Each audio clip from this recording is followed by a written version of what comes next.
Let's make a plant-based cheesesteak sandwich. Welcome back to the Whole Food Plant-Based Cooking Show, where we make plant-based cooking easy. I'm Jill, and we are going to jump into making this delicious cheesesteak recipe, which just so happens to be the #2 vote from our supporting members community. The #1 was the sweet potato crust pizza, which we made last week, so go ahead and check that one out too. We're going to jump right in. First thing we're going to do is make this pourable cheese. Yum. Okay, so I've just got my NutriBullet here. You can use whatever blender you have.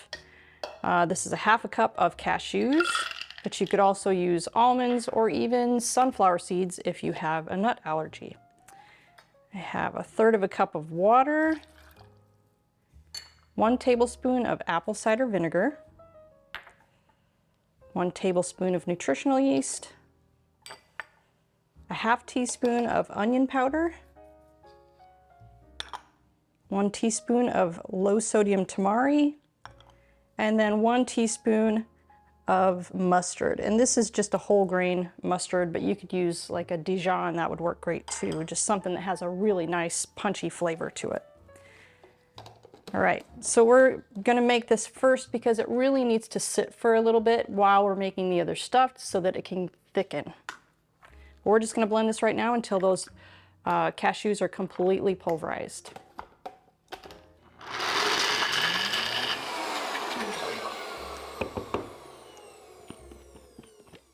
Okay, perfect. You want to come in and take a look. See how smooth and creamy and silky that is? All right, now we're going to move on to the marinade. Okay, so now we're on to the marinade, and we're going to use soy curls. These are Butler soy curls to use as the steak part, right? If you don't have access to the Butler soy curls, you could also do king mushrooms or even jackfruit in place of that. But we're gonna make the marinade first. So I have a tablespoon of tomato paste and a teaspoon of dark miso. I have a teaspoon of blackstrap molasses. That's gonna give it a little bit of that barbecue-y flavor. 4 deglette dates that are already pitted. 2 cloves of garlic that are minced, 1 teaspoon of onion powder, 2 tablespoons of apple cider vinegar, and just a little less than a cup of water. And we're going to blend this, but if you don't have deglette dates, or if you have date paste, that would work, and you could just whisk it up with a whisk. You don't need to blend it then, but we need to blend it to pulverize those dates.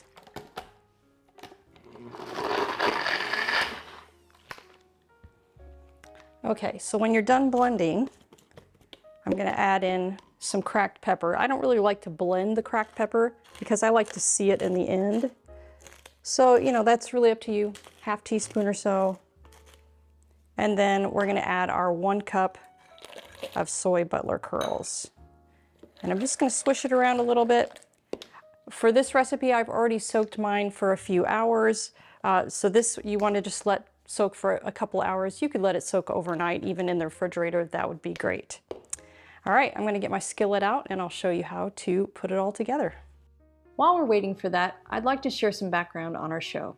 The Whole Food Plant-Based Cooking Show is crowd-funded, which means these free weekly recipe videos, along with our entire catalog of free printable recipes on our website, plantbasedcookingshow.com, and our Plant-Based Cooking Made Easy cookbook series, are all made possible in part by the generous patronage of our supporting membership community. So if you love our recipes, I invite you to join us on our mission to make plant-based cooking easy, and follow the link in the description to become a supporting member today. There's no denying the plant-based diet is a nutrient powerhouse, but did you know there are a handful of hard-to-get nutrients even well-crafted diets are often lacking? The latest research suggests that complementing your diet with a few specific vitamins, minerals, and omega-3s will help boost your energy and keep you thriving for the long term. That's why my daily health routine includes Complement Essential. Complement Essential contains the 8 critical nutrients lacking from most plant-based diets in dosages optimized specifically for us. Plus, Complement is completely transparent about ingredient sourcing and third-party testing, publishing the results directly on their website. As a special discount for our viewers, just use code PLANTBASEDEASY at checkout to save 15% off of your order. Now we're gonna fry our onions, mushrooms, and bell peppers. So this is one red bell pepper that I just sliced into slices like this, or you could use a green one. We're just gonna throw all of this in the pan. Same with our onion, I sliced it in the same way. And this is 4 ounces of sliced mushrooms. We're putting them all in the pan at the same time, because when they start cooking, the juices from the mushrooms and the onions, it's going to kind of leak out, and that's what's going to keep it from sticking to the pan. So you want to have your pan on high, and we're really just, we're sauteing them. We don't want to cook them all the way, maybe leave just a little bit of crispness, but that's really up to you. And if it does start sticking a little bit, all you need to do is pour just like a tablespoon of water and get that stuff moving around. You don't need to use oil or anything like that. All right, I'm gonna cook these until they're almost soft, and then we'll get out our marinated soy curls. Okay, our onions and peppers and mushrooms are done. So I'm just gonna flop these out into this bowl so that we can cook our soy curls. And you don't need a separate pan, or, I mean, you can make it in a separate pan, but I kind of like to use all these juices that are in there. You know, just keep them all cooking together. And we'll take our soy curls that have already been sitting for, you know, probably about 2 hours at least. And we're gonna toss these into the pan.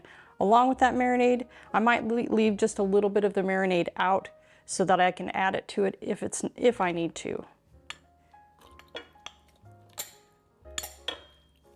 See, I'm gonna leave just about that much left in there.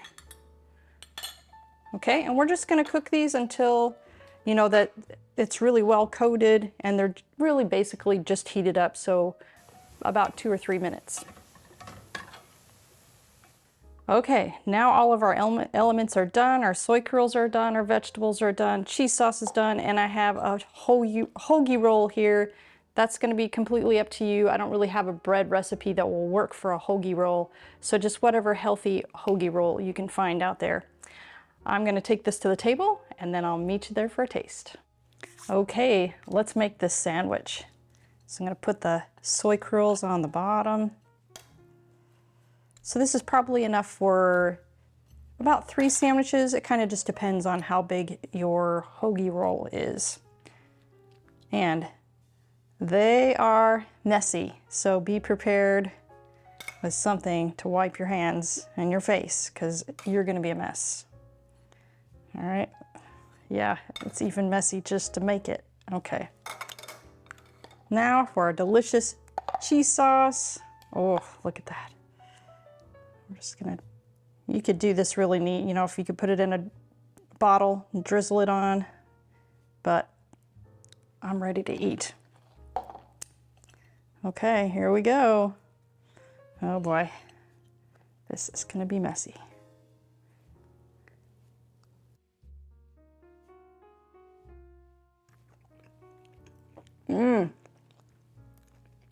That is amazing. You're gonna love it. Come on back next week for another great recipe.